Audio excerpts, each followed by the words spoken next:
Tallakhon pangda khonglu na dan kami viva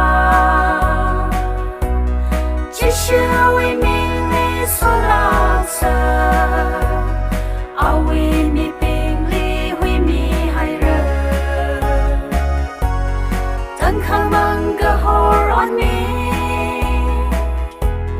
so khang mi we mi rin chi itu mi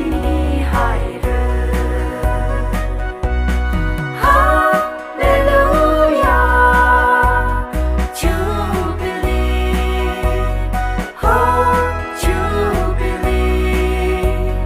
Masot nili imang lana karing ka bak Jishu Laming rai mai rano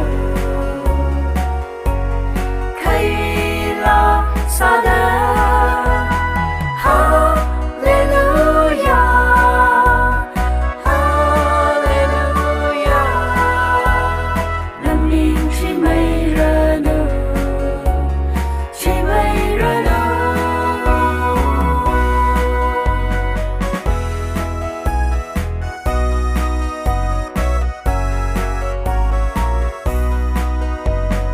Nerga hai mo rei ro pa mang la nga dang khui ni Maga shin man Lunghar Jubilee Tin day la sin da so ji ga tsa Kai pi lang kang ga da Masot mi sa Jishu ali Kanam kare yali Hallelujah Jubilee oh Jubilee Masot nili imang lana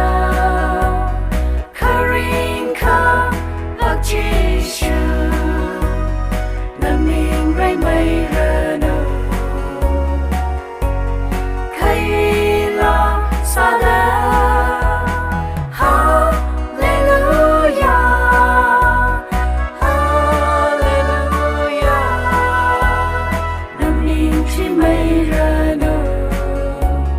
chi mai rano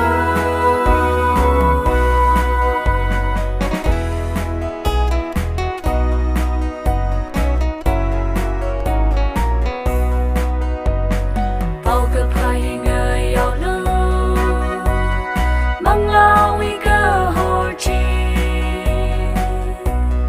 ốc thi hồng phương li shi ra pha lu khăm mơ shung ngơ shong phơ pa